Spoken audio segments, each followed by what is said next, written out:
Today and the last two Sundays, we've had some pretty powerful gospel selections, all from the Gospel of St. John.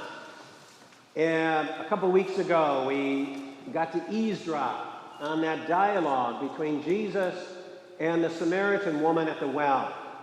And in the context of that dialogue, we heard Jesus say, "I am the living water." Last week, Jesus healed a blind man. And in the course of the conversations that went on in that story, we heard Jesus say, "I am the light of the world." And today, this very powerful, the seventh sign of St. John calls miracles in his gospel, the seventh and final sign of Jesus' ministry, the restoration of Lazarus from the dead to life. And in the context of this story, we hear Jesus say, "I am the resurrection and the life." It's in St. John's Gospels where we hear all of these "I am" statements by Jesus. And in Hebrew, "I am" is Yahweh. And so in these statements, Jesus is proclaiming himself to be the one sent by God, the Son of God, the Christ, the Messiah. And in today's powerful miracle story, as Jesus raises Lazarus, actually resuscitates him and brings him back to life, we see this story and this miracle as a sign of God's power to give life, to restore life to whatever, to whomever is dead.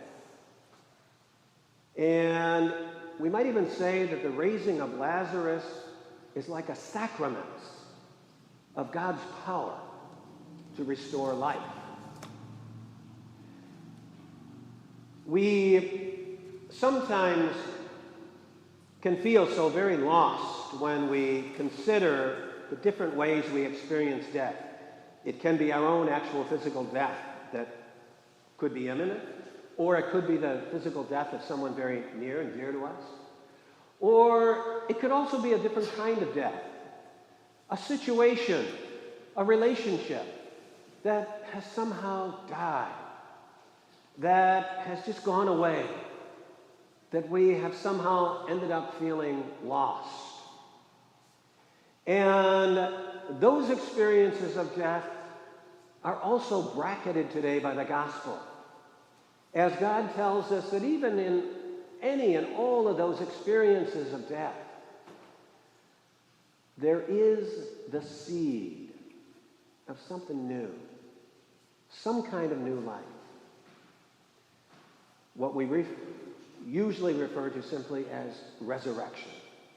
If not in this life, then in the life to come. If not sooner, then later. In a different context, I shared the story from another pastor. He was visiting a widow who had lost her husband a few weeks prior, and he had done the funeral service, so he was stopping in for a pastoral visit to the widow to just see how she was doing and offer her some comfort, conversation, and some prayer. And in the midst of that conversation, the woman said to the priest, she said, people were very kind when Roy died, but she said, I was really distressed by how many of the sympathy cards and how many of the people's expressions use the word loss. How often people said, "I'm sorry for your loss." Well, the priest was kind of taken back, waiting to hear more. And she said, Roy is not lost. He wasn't lost when he died. He's not lost now. I know exactly where to find him. And so don't tell me he's lost.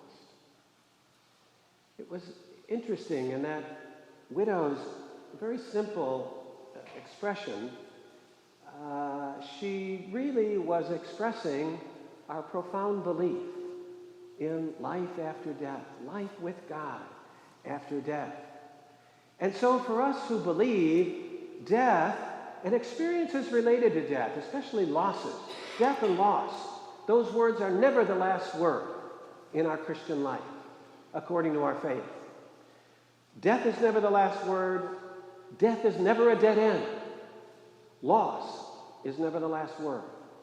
Because we believe in faith that somehow, just as Jesus raised Lazarus from the dead, somehow God in his power can bring us back to life, can somehow introduce us to something new, even when and as and after we experience something dying.